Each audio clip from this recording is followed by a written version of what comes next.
Hello बच्चों, हिंदी की कक्षा में एक बार फिर स्वागत है।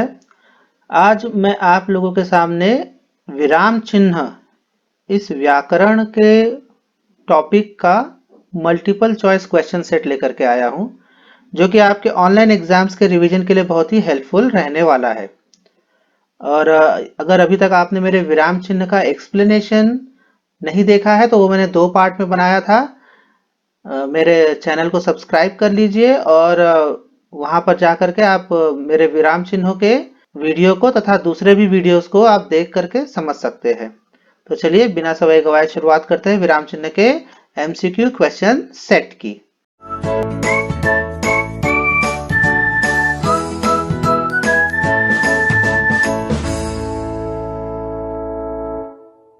तो पहला प्रश्न है, हिंदी व्याकरण के विशेषज्ञ श्री कामता प्रसाद गुरु के अनुसार विराम चिन्हों के कितने प्रकार होते हैं?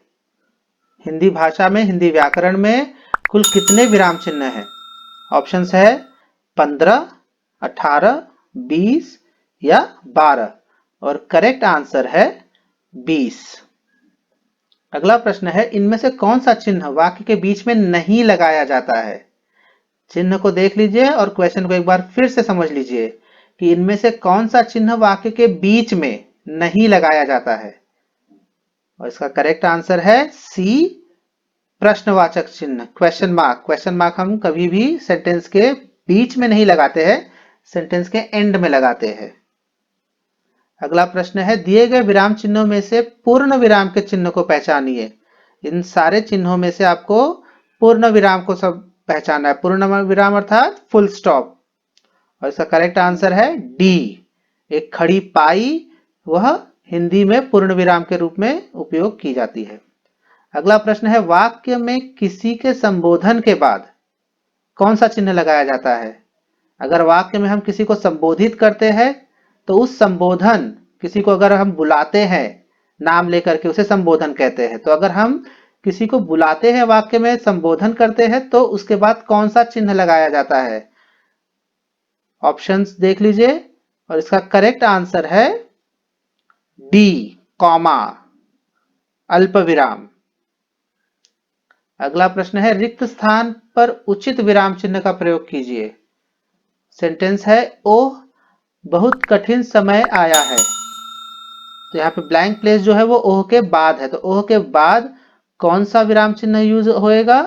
और करेक्ट आंसर है बी, विस्मयादि बोधक चिन्ह, एक्सक्लेमेटरी मार्क यहाँ पर यूज होगा, क्योंकि यह भाव बता रहा है। ओह मतलब ओह बहुत कठिन समय आया है, यह एक सैड भाव बता रहा है, इसलिए यहाँ पर विस्मयादि बोधक चिन्ह का प्रयोग होगा। अगला प्रश्न है, नीचे दिए गए वाक्यों में से किस वाक्य में विराम चिन्हों का सही प्रयोग किया गया है? इन वाक्यों में से किसमें विराम चिन्हों का सही प्रयोग किया गया है, यह आपको पहचानना है। ऑप्शंस है, सेंटेंस में पढ़ लेता हूं पहले। रमेश ने चिल्लाकर कहा मैं भी चलूंगा।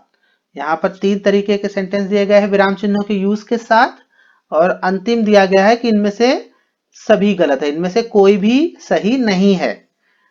तो इसमें करेक्ट आंसर है सी, रमेश ने चिल्लाकर कहा मैं भी चलूंगा। इसमें विराम चिन्हों का सबसे सही प्रयोग किया गया है, क्योंकि रमेश ने चिल्लाकर कहा मैं भी चलूंगा, यह रमेश का कहा गया स्टेटमेंट है, जो कि हमने ज्यों का त्यों लिखा है, जैसा रमेश ने कहा। तो जब भी हम किसी के कहे हुए सेंटेंस को ज्यों का त्यों लिखते हैं तब हम वहां पर दोहरे उद्धरण चिन्ह मतलब डबल इन्वर्टेड कॉमास का यूज करते हैं, इसलिए सी जो है वह करेक्ट आंसर है। तो यह विराम चिन्हों का बहुविकल्पीय प्रश्न अर्थात एमसीक्यू क्वेश्चन सेट था। आशा करता हूं आप लोगों को समझ में आया होगा और इससे आपका विराम चिन्हों का ऑनलाइन एग्जाम का रिवीजन हो जाएगा। धन्यवाद।